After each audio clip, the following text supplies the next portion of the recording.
Olá, irmãos e irmãs em Cristo. Muito bom estar aqui com vocês hoje, poder dividir um pouco sobre a palavra de Deus. Estranho essa situação nova e não poder interagir, olhar para vocês enquanto ministro uma aula, mas da mesma forma grato a Deus em poder estar compartilhando com vocês um pouco da palavra dele. Bom, o tema da nossa aula hoje é Páscoa, relembrando e honrando o sacrifício de Jesus. Os objetivos da nossa aula hoje são, em primeiro lugar, lembrar-nos da mensagem do Evangelho de Cristo, do Evangelho da salvação. Entender que Deus é empático, Ele sente junto com a gente o nosso sofrimento. Entender um pouco mais essa figura do servo sofredor. Em terceiro lugar, entender a relação entre amor e justiça, que faz parte integrante do caráter de Deus, de quem é Deus. O versículo central para essa primeira parte do estudo, onde nós vamos discutir um pouco sobre a importância de se lembrar a mensagem do Evangelho, está lá em 1 Coríntios 15, de 1 a 2. Nesse trecho, Paulo diz que, irmãos, quero lembrá-los do Evangelho que preguei a vocês, o qual vocês receberam e no qual estão firmes. Por meio deste Evangelho vocês são salvos, desde que se apeguem firmemente à palavra que preguei. Caso contrário, vocês têm crido em vão. Uma das traduções desse termo, que aqui é traduzido como lembrá-lo, que é gnorizo em grego, é ter conhecimento completo de algo. Então, Paulo está enfatizando aqui para uma igreja que já era cristã, quem já tinha sido pregado o evangelho, que já havia aceito o evangelho de Cristo. É importante frisar aqui que Paulo está falando com uma comunidade cristã já. Ele está ressaltando a importância de não conhecer o evangelho só na superfície, mas ter um completo conhecimento desse evangelho, da mensagem da salvação de Cristo. E a gente vai discutir um pouco aqui sobre o que é ter esse conhecimento completo do evangelho. Para ter esse conhecimento completo do Evangelho, uma parte importante é lembrar-se da mensagem do Evangelho. Parece bobo isso, simplista demais, mas Deus chama atenção o tempo todo na palavra dele sobre a importância de estudar, de lembrar, de fixar na memória, a mensagem dele, a palavra dele. Se os irmãos derem uma olhada nesse trecho de Deuteronômio, que está lá em Deuteronômio 6:9, Deus falando com a gente, que todas essas palavras que hoje lhe ordeno, quando ele entregou os mandamentos para o povo judeu, estejam em seu coração. Ensine-as com persistência a seus filhos. Converse sobre elas quando estiver sentado em casa, quando estiver andando pelo caminho, quando se deitar, quando se levantar. Amarre-as como um sinal nos braços, prenda-as na testa, escreva-as nos batentes das portas da sua casa e em seus portões. Então, olha a importância da gente estar sempre discutindo, falando sobre a palavra de Deus, sobre a mensagem do Evangelho, para literalmente ela não sair da nossa cabeça, das nossas mentes, para ela ficar cravada, gravada nas nossas memórias. E se Deus nos diz isso, deve ter um motivo, a gente sabe que tem um motivo, porque Ele nos fez dessa forma, foi Ele quem fez a nossa memória. A memória humana ela não funciona da forma de um computador, que grava tudo o tempo todo. Ela é seletiva. Para ela poder funcionar bem, ela funciona de maneira seletiva. Em outras partes da Bíblia, Deus fala aqui que a gente precisa filtrar aquilo que a gente pensa, naquilo que a gente discute, naquilo que a gente pretende gastar o nosso tempo e a nossa memória. Se vocês derem uma olhada lá em Tito 3:9, ele diz para a gente: evite discussões insensatas, genealogias, contendas e debates sobre a lei, porque não têm utilidade, são fúteis. Isso pouco importa para a mensagem do Evangelho. A gente não deve ficar perdendo tempo e espaço da nossa memória para guardar esse tipo de informação. Em segunda parte ali que diz Paulo falando agora para Timóteo, evite as controvérsias tolas e inúteis, pois vocês sabem que acabam em brigas. Então, primeiro, a gente deve evitar esse tipo de assunto dentro da igreja, ocupar o nosso tempo com esse tipo de contenda, porque ela é pouco importante para a mensagem do Evangelho. E outra coisa, a nossa memória, como já dito aqui, ela é seletiva. Para que ficar gastando espaço da nossa memória com informações que não são importantes para a mensagem do Evangelho, da salvação de Cristo? Então, resumindo, irmãos, cuidado com no que você está gastando o espaço da sua memória, do seu tempo precioso que Deus te deu. né? Você está empenhando seu tempo, guardando na sua memória informações que são importantes, pertinentes para fazer a vontade de Deus, para viver o Evangelho de Cristo? Ou você está ocupando a sua inteligência, a sua memória, o seu tempo com aspectos que não são centrais à mensagem do Evangelho, com questões secundárias ao Evangelho da salvação de Cristo? Tome cuidado com isso. Aí você me pergunta, né? Mas André, então com o que eu devo ocupar minha memória? Né? O que eu devo guardar e reter da essência do Evangelho? A resposta, Paulo deixa uma pista para a gente ali, inspirado pelo Espírito Santo, no texto já mencionado, de 1 Coríntios 15, de 1 a 2. Irmãos, venho lembrar-vos o Evangelho que vos anunciei. Primeiro aspecto, o Evangelho que foi anunciado pelos apóstolos de Cristo, o qual recebestes, né? A mensagem original que, inspirados pelo Espírito Santo, nos levou à conversão, e a qual ainda perseverais. Por ele também sois salvos, se retiverdes a palavra tal como vô-la empreguei, a menos que tenhais crido em vão. Então vamos voltando aqui aos pontos que são tratados por Paulo nesse trecho do texto de 1 Coríntios, né? O Evangelho pregado pelos apóstolos, isso é central, não é uma imagem distorcida, né? Quando a gente quer saber de fato sobre um fato, a gente sempre procura pelas testemunhas, pelo testemunho ocular, né? A gente sabe que, desde criancinha com a brincadeira do telefone sem fio, quanto mais uma mensagem corre, mais distorcida ela é. Então, sempre que a gente quer saber de fato a essência de uma história, a gente vai atrás daquelas testemunhas oculares, né? Quem melhor tem um testemunho sobre a mensagem do Evangelho do que os 12 discípulos escolhidos por Deus, né? Por Cristo. Então a gente precisa focar na mensagem pregada essencialmente pelos apóstolos, que foram escolhidos por Cristo, né? Segundo, recebido pela igreja, aquela mensagem original vinda dos apóstolos, né? Esse termo aqui, recebido, ele às vezes é traduzido do grego também como um ofício a ser cumprido ou desempenhado. Quando a gente recebe um ofício, uma carta oficial de um juiz, de um rei, de um mandatário, de alguém no comando, a gente não tem opção em escolher que parte cumprir, o que fazer. A gente tem que cumprir e desempenhar aquilo que está no ofício, né? Então, essa é a mensagem do Evangelho recebida pela igreja. Ela não pode ser parcial, não pode ser como um restaurante de self-service, que a gente escolhe o que a gente gosta de comer, de se alimentar. A gente tem que aceitar e cumprir e fazer na integralidade, né, daquilo que foi pregado pelos apóstolos. A mensagem de Cristo na sua essência, na sua integralidade, total. Terceiro ponto, no qual devemos perseverar, né? Essa palavra perseverar significa fazer uma pessoa ou algo manter o seu lugar, permanecer, ser mantido íntegro, inteiro, né? Mais uma vez aqui, a ênfase na parte da integralidade, né? A gente precisa pegar essa mensagem e fazer ela parte constituinte da gente. Não adianta a gente ficar escutando a mensagem do Evangelho e não fazer nada. A gente precisa viver o Evangelho de Cristo, da salvação de Cristo. E qual é a mensagem do Evangelho de Cristo em sua essência, né?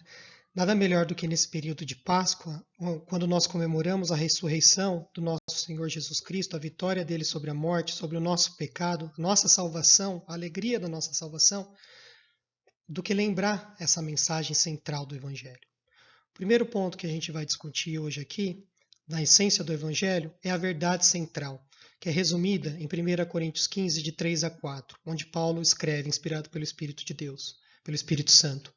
Pois o que primeiramente lhe transmiti foi o que recebi, que Cristo morreu pelos nossos pecados, segundo as Escrituras. Foi sepultado e ressuscitou no terceiro dia, segundo as Escrituras. Então, isso é primordial, irmãos. Não tem, é uma das essências da nossa fé. Se a gente nega isso, a fé cristã não existe. A gente precisa estar centrado que Deus morreu, Jesus morreu pelos nossos pecados, ele padeceu na cruz, ele sofreu, ele foi abandonado por Deus naquele período, né? Deus virou as costas para ele, ele sofreu todo tipo de dor naquele Calvário por amor a nós, para nos livrar do nosso pecado. Porque quem merecia morrer ali, quem pecou, fomos nós, toda a humanidade, depois de Adão, né? Mas ele ressuscitou, ele venceu. Ele venceu o nosso maior inimigo, que é a morte. Então, essa é a verdade central do Evangelho que a gente precisa sempre lembrar. Escrever nos nossos portões, colar na nossa testa, gravar na nossa memória. Cristo morreu pelos nossos pecados, mas ele venceu. Ele, graças a essa vitória dele, a gente tem esperança de que a gente vai viver para sempre na sua presença. A gente tem livre acesso a Deus pela vitória de Cristo na cruz. Então essa é a mensagem central do Evangelho que a gente nunca pode esquecer, nunca tirar da nossa memória. Outro tópico que a gente vai cobrir hoje é a verdade histórica do Evangelho. Né? O que está escrito ali, o que está registrado na palavra de Deus, a gente tem que ver como uma verdade histórica, não é uma verdade puramente espiritual, uma que a gente acredita e levado pela nossa fé no nosso Salvador Jesus Cristo. Ela está registrado na história, aquele momento aconteceu no tempo, está registrado. Em 1 Coríntios 15, de 4 a 8, está escrito que foi sepultado, ressuscitou no terceiro dia, segundo as Escrituras. Então, esse período, né, que nós celebramos agora, a morte e a ressurreição de Cristo, está registrado na história, está lá no calendário, a gente consegue identificar. Um outro ponto que tem ali em João 19:16, né, finalmente Pilatos o entregou a eles para ser crucificado. A gente tem como referência não só a Bíblia sobre a existência de Pilatos, a gente pega outros historiadores seculares da época, a gente sabe que era Pilatos responsável pela administração romana em Jerusalém no período. Então, além de ser uma verdade espiritual, né, é uma verdade histórica que está registrado na história. Então, nós falamos sobre a verdade central do Evangelho, a verdade histórica do Evangelho. Agora nós falaremos sobre o outro aspecto, que é a verdade física do Evangelho. Né? Está escrito ali em 1 Coríntios 15, de 4 a 8. Foi sepultado e ressuscitou no terceiro dia, segundo as Escrituras, e apareceu a Pedro e depois aos 12. Depois disso, apareceu a mais de 500 irmãos de uma só vez, a maioria dos quais ainda vive, embora alguns já tenham adormecido. Depois apareceu a Tiago e então a todos os apóstolos. Depois destes apareceu também a mim, Paulo falando, né? Como um que nasceu fora do tempo.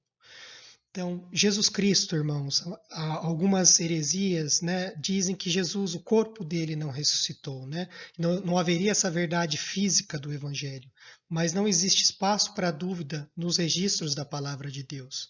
Né? Cristo fez questão de se mostrar fisicamente. E passando para um próximo texto aqui, em outro trecho da palavra de Deus, isso fica bem claro, né? Quando Jesus aparece aos discípulos e fala com Tomé, que estava duvidando da ressurreição.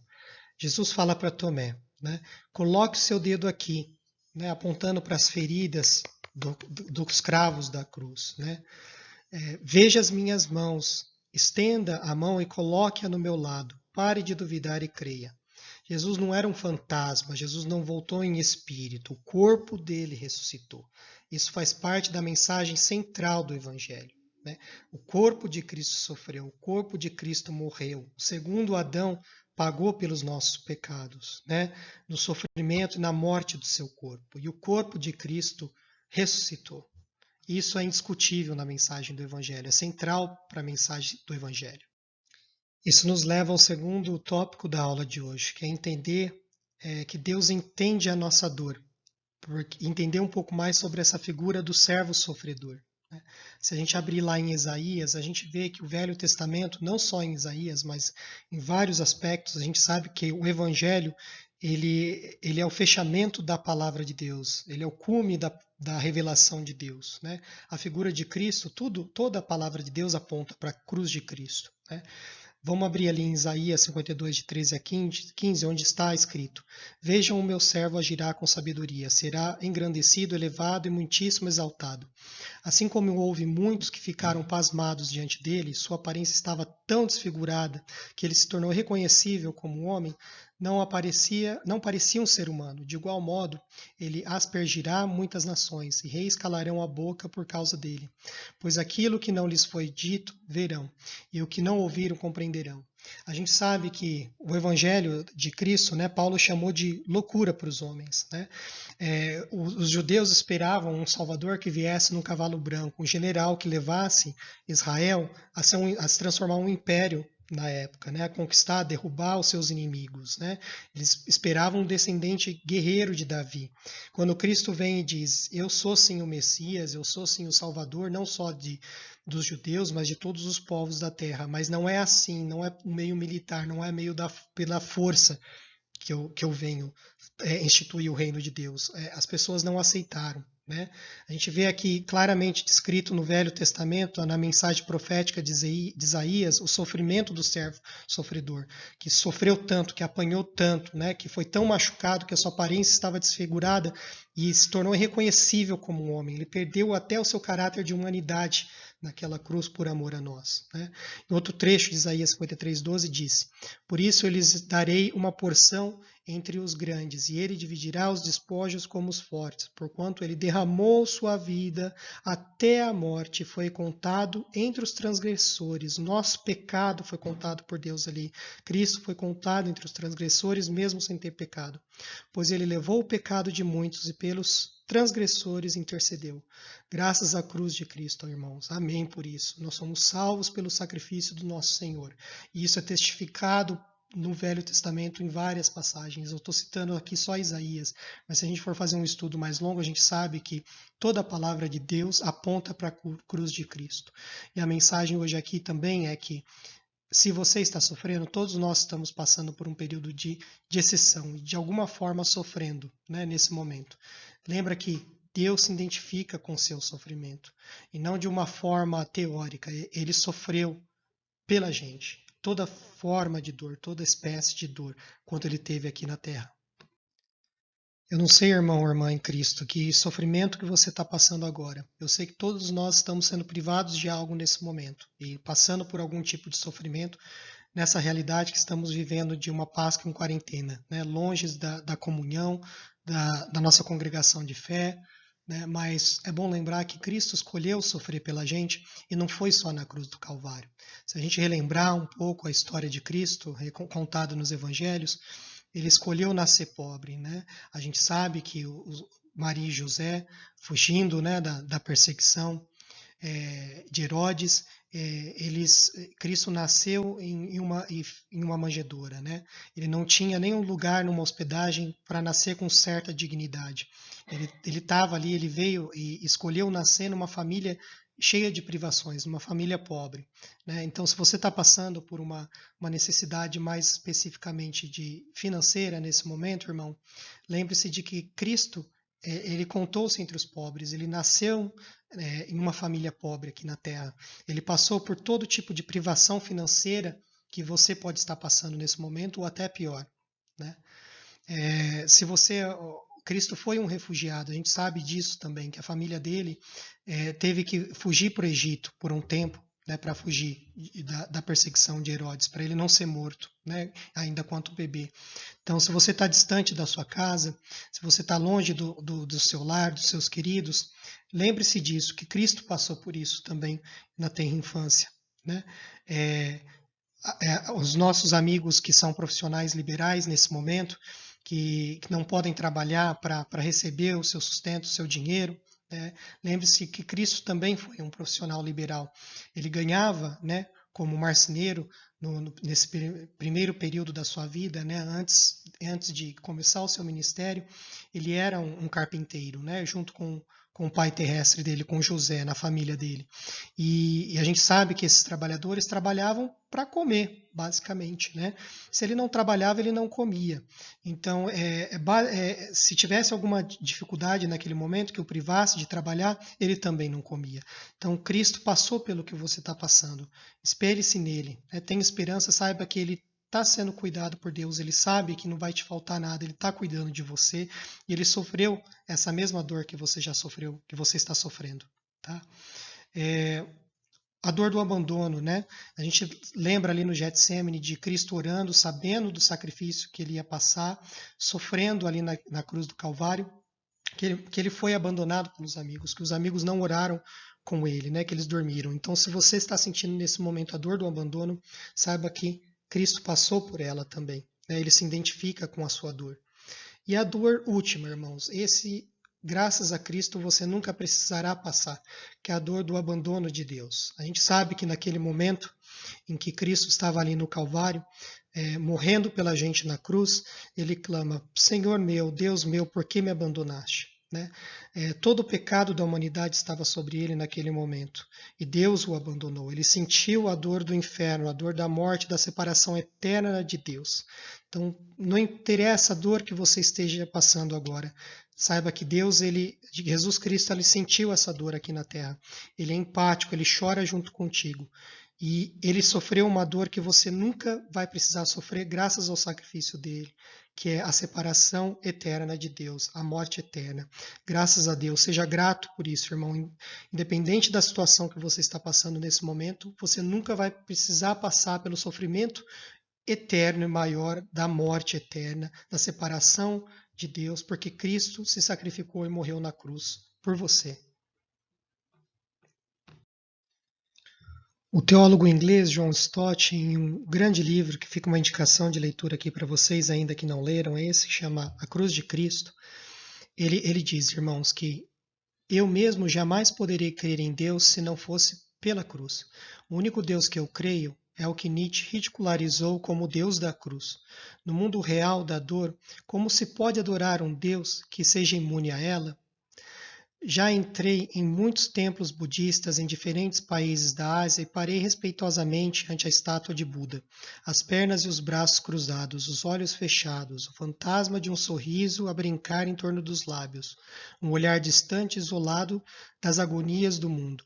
Mas cada vez, depois de algum tempo, tive de me virar, e na imaginação voltei-me para aquela figura solitária, retorcida e torturada na cruz, os cravos atravessados, as mãos e os pés, as costas laceradas, os membros deslocados, a fronte sangrando por causa dos espinhos, a boca intoleravelmente sedenta, lançada nas trevas e abandonado por Deus, né?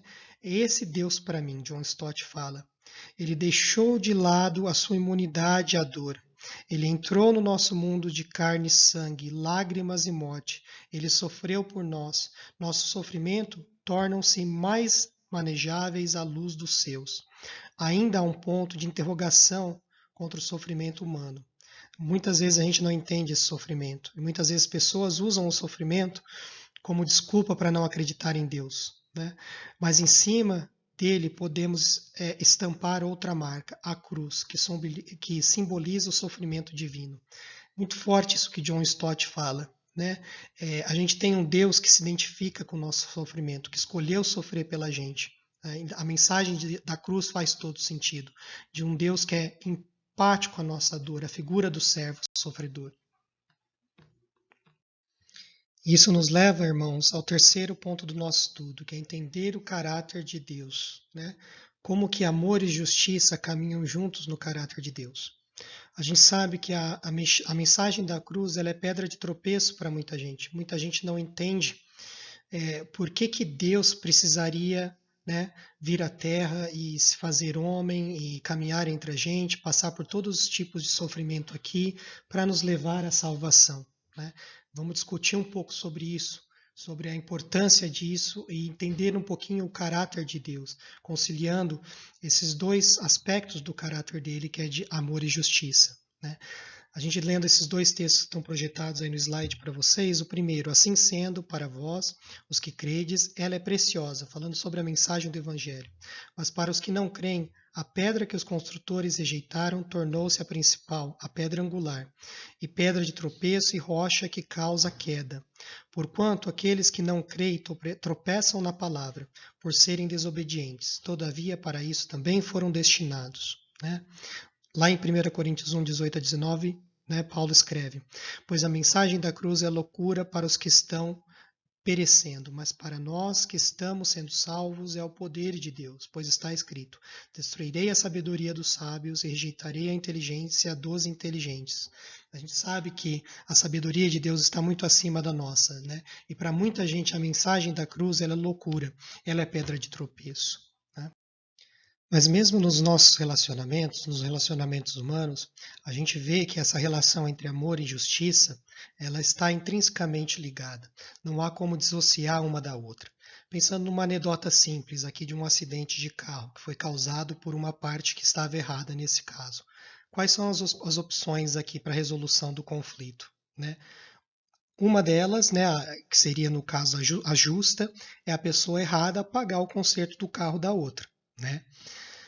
No caso de uma injustiça acontecer, a parte errada pode se recusar a pagar e isso ocorrer depois no tribunal e o juiz decidir, que a gente sabe que muitas vezes fica por isso mesmo no nosso Brasil, né, que é um país tão injusto.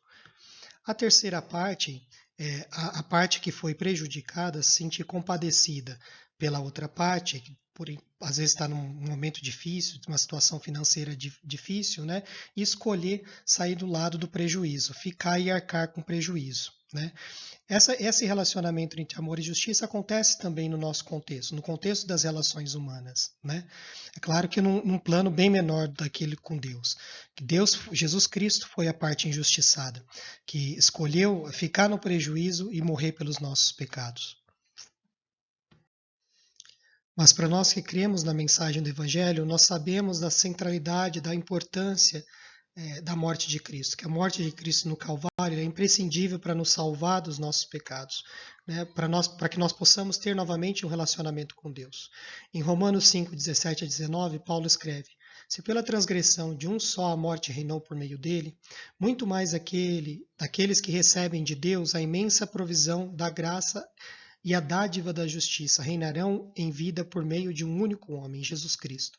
Consequentemente, assim como uma só transgressão resultou na condenação de todos os homens, de toda a humanidade, o pecado original de Adão, assim também um só ato de justiça resultou na justificação que traz vida a todos os homens, o sacrifício do Cordeiro sem pecado na cruz. Logo, assim como por meio da desobediência de um só homem, muitos foram feitos pecadores, assim também por meio da obediência de um único homem, descendente de Adão, nosso Senhor Salvador Jesus Cristo, muitos serão feitos justos, né? Graças a Deus por isso, irmãos. Nós somos justificados pelo sacrifício de Cristo na cruz. A cruz, irmãos, então, ela resume o caráter do nosso Deus. Um Deus que é amor, mas um Deus também que preza pela justiça. Um Deus que é amor e um Deus que é justiça ao mesmo tempo, né? Esse versículo que está projetado aí para vocês, e talvez seja o mais famoso da Bíblia, João 3,16, mas a gente precisa contextualizá-lo. Muita gente cita a primeira parte, né? Mas esquece da segunda. Ali está escrito: porque Deus tanto amou o mundo que deu o seu Filho unigênito, para todo que nele crê não pereça, mas tenha vida eterna. Pois Deus enviou o seu Filho ao mundo não para condenar o mundo, mas para que esse fosse salvo por meio dele. Porque muita gente esquece essa segunda parte. Mas quem nele crê não é condenado, mas quem não crê já está condenado, por não crer no nome do Filho unigênito de Deus. Este é o julgamento. A luz veio ao mundo, mas os homens amaram as trevas, e não a luz, porque as suas obras eram más. Quem pratica o mal odeia a luz, e não se aproxima da luz, temendo que as suas obras sejam manifestas. Mas quem pratica a verdade vem para a luz, para que se veja claramente que as suas obras são realizadas por intermédio de Deus, né? Então, para sermos salvos, para termos acesso à salvação que há em Cristo, nós precisamos crer. Importante também esse último ponto aqui, que vai ser a transição para o próximo slide. Quem pratica o mal odeia a luz e não se aproxima da luz, temendo que as suas obras sejam manifestas. Mas quem pratica a verdade de Cristo, vem para a luz, para que se veja claramente que as suas obras são realizadas por intermédio de Deus. Irmãos, e se somos de fato filhos de Deus, Ele espera da gente que reflitamos o caráter dele nos nossos relacionamentos. Ele conta, né, em duas parábolas distintas, uma que está em Mateus 5, de 13 a 16, né, onde ele conclama que sejamos o sal da terra e a luz do mundo. E ele fala que quando a gente acende uma candeia, a gente não a esconde, a gente precisa refletir a luz da candeia, só assim ela faz sentido e está acesa. Nós precisamos refletir também esse caráter de amor e justiça de Cristo nos nossos relacionamentos, né? E o mesmo ele reforça também quando ele conta a parábola dos construtores, né? E diz que o construtor insensato ele apenas escuta, né, a palavra e não põe em prática. como aquele homem que constrói uma casa na areia e na primeira tempestade essa casa é destruída. Agora, o homem sensato, ele escuta a palavra e a pratica, né? E então, Cristo compara esse homem com aquele que constrói uma casa na rocha. Né? Vem a tempestade, vem os momentos de dificuldade e essa casa não cai. Então nós precisamos refletir o caráter de Deus, né, nas nossas vidas, conciliando amor com justiça. E o que é essa justiça? O que é fazer justiça? Né?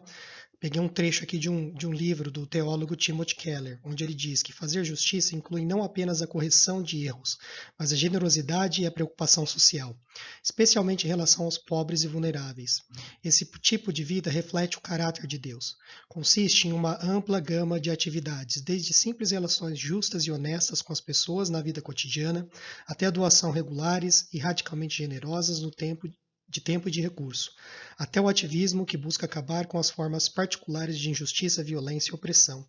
A gente está num contexto agora de uma quarentena, né, de uma pandemia, e nós fizemos um estudo no nosso pequeno grupo pouco tempo atrás sobre isso, onde a gente tentou buscar força, né, nos exemplos dos cristãos do passado. E a gente viu que eles passaram por pandemias bem piores, como a peste bubônica no século XVI, né? E nós vimos que nesse contexto eles tiveram a chance de demonstrar o amor de Deus, de fazer brilhar a luz de Cristo, de refletir a luz de Cristo na vida deles, cuidando dos doentes, né, assistindo as pessoas. E que uma coisa que foi comum nesses períodos de pandemia foi o crescimento exponencial do cristianismo. E esse crescimento exponencial do cristianismo foi impulsionado pelo caráter de Cristo refletido na vida dos cristãos, que cuidavam dos doentes, que não fugiam dos seus postos de trabalho, que cumpriam com as suas obrigações, né, que não expunham as pessoas a serem contaminadas desnecessariamente, mas que, pelo contrário, né, que se sacrificavam pelo bem geral das pessoas, demonstrando assim o amor de Deus, a justiça de Deus. Nesse mesmo livro, o teólogo Timothy Keller, ele trabalha com as duas palavras, os dois termos que no Velho Testamento são utilizados, são traduzidos como justiça. O primeiro é tzedkat e o segundo é mishpat. Na Bíblia, tzedkat refere-se à vida cotidiana em que uma pessoa conduz todos os relacionamentos na família e na sociedade com justiça, generosidade e equidade. Né? E a retificação da justiça é mishpat, que significa punir aos malfeitores e cuidar das vítimas de tratamento injusto. A justiça primária, que é o tzedakah, é um comportamento que, se fosse predominante na sociedade, no mundo, tornaria desnecessária a justiça retificadora, porque todos estariam vivendo em um relacionamento correto com todos os outros. Né? Se a gente é justos nos nossos relacionamentos, a parte punitiva não seria necessária. Né? Mas, infelizmente, nós somos pecadores e, por isso, a necessidade da justificação através do sangue do Cordeiro, do sangue de Cristo. Nesse contexto, ele continua, né? Nossa primeira responsabilidade é para com nossas próprias famílias. A gente precisa demonstrar a justiça nos relacionamentos dentro do nosso lar. A gente pode pegar como base em 1 Timóteo 5,8. A nossa segunda responsabilidade é para com os outros membros da comunidade da fé. Né? A gente tem como base em Gálatas 6,10. No entanto, a Bíblia deixa claro que o amor prático dos cristãos, sua justiça generosa, não deve ser confinada apenas àqueles que acreditam como nós. Em Gálatas 6,10, né, atinge o equilíbrio quando Paulo diz: faça o bem a todas as pessoas, especialmente à família da fé. Ajudar todas as pessoas não é opcional, é um comando. Né? Não precisamos procurar apenas no Novo Testamento para aprender isso. Uma das 4 classes vulneráveis, né, protegidas pelos profetas hebreus no contexto do Antigo Testamento, era o imigrante. Embora os estrangeiros residentes em Israel pudessem se converter, a liminar para fornecer abrigo e proteger seus direitos legais não era qualificada se elas haviam entrado na aliança ou não. Isso mostrou que a justiça e a compaixão de Israel não deveriam ser confinadas apenas à sua própria comunidade de crentes. Mas a declaração mais famosa e poderosa de Jesus sobre isso, né, foi quando ele explica um pouco sobre como a gente deve amar o próximo, contando a parábola do bom samaritano. Nela, Jesus deixa claro o que é o amor ao próximo, o que significa amar o próximo, qual é a definição de amor. Jesus respondeu isso retratando um homem que satisfaz as necessidades materiais, físicas e econômicas do seu próximo, por meio de ações. Cuidar das necessidades materiais e econômicas das pessoas não é uma opção para Jesus. ele se recusou a permitir que o especialista em direitos, né, os fariseus, os especialistas da lei na época, limitassem as implicações desse comando de amar. Ele disse que isso significava estar sacrificialmente envolvido com os vulneráveis, assim como o samaritano arriscou sua vida parando na estrada naquele momento, correndo o risco de ser atacado pelos bandidos, né? Mas Jesus se recusa a deixar-nos limitar não apenas como amamos, mas quem amamos. É típico para nós pensar em nossos vizinhos como pessoas da mesma classe social e meios, né? Instintivamente tendemos a limitar para quem nos esforçamos, para quem direcionamos esse amor. Fazemos isso para pessoas como nós e para quem gostamos. Ao descrever um samaritano, sabemos, né, da animosidade que havia entre judeus e samaritanos. Jesus não poderia ter encontrado uma maneira mais vigorosa de, na época, dizer que qualquer pessoa necessitada, independente da raça, da política, da classe, da religião, é seu próximo. Nem todo mundo é seu irmão ou irmã na fé, mas Jesus deixa claro nessa parábola que todo mundo é o seu próximo e você deve amar e cuidar e aplicar a justiça de Deus no contexto dos relacionamentos com quem é seu próximo. E é esse o desejo do nosso Pai Celeste para as nossas vidas, né? Como está escrito lá em 2 Coríntios 3,18. E todos nós, com a face descoberta, contemplamos a glória do Senhor. Segundo a sua imagem, estamos sendo transformados com glória cada vez maior, a qual vem do Senhor, que é o Espírito. Não é fácil, irmãos, né? Amar como Deus amou, como Jesus amou. O próximo, o inimigo, aquele com quem a gente não se identifica, e promover a justiça de Deus no contexto desses relacionamentos. Mas graças a Deus que nós estamos sendo transformados à imagem e semelhança de Jesus Cristo, né, com glória cada vez maior, como diz aqui o versículo. Para concluir, então, hoje o nosso estudo, hoje nós nos lembramos aqui, irmãos, da mensagem central do Evangelho, as boas novas da salvação de Deus, né, que se resume basicamente à morte e à ressurreição do nosso Senhor, né? Através da morte, ele morreu no nosso lugar, ele nos justificou dos nossos pecados, e hoje, quando Deus olha para a gente, ele não vê o nosso pecado, ele vê o sangue de Cristo, que nos justifica, né? E a ressurreição de Cristo, que nos dá a esperança de vivermos com ele pela eternidade, na presença do Pai. Hoje a gente consegue olhar Pai de face a face, não pelos nossos méritos, mas pelo sacrifício da cruz, né? A gente falou também de que Deus, é o servo sofredor. Jesus Cristo é o servo sofredor, né? Que veio à terra, escolheu sofrer por amor a nós. E nesse salmo que é tão forte, né? Salmo 23:4, ainda que eu andasse pelo vale da sombra da morte, não temeria mal algum, porque tu estás comigo. A tua vara e o teu cajado me consolam. Então a gente sabe que não importa o vale que a gente esteja passando, se é um vale de privação financeira, de privação de saúde, de traição, não importa o contexto, não existe nenhuma dor que a gente experimente nessa vida que Cristo não experimentou enquanto ele esteve aqui nessa terra também.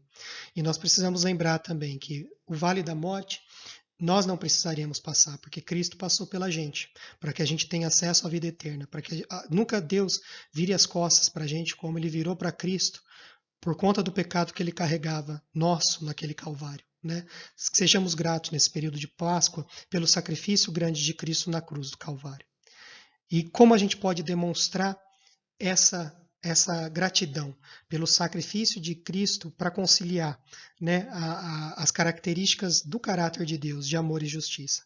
É demonstrando a justiça de Deus nos nossos relacionamentos dentro de casa, nos nossos relacionamentos na comunidade da fé e nos nossos relacionamentos também com os não cristãos, né?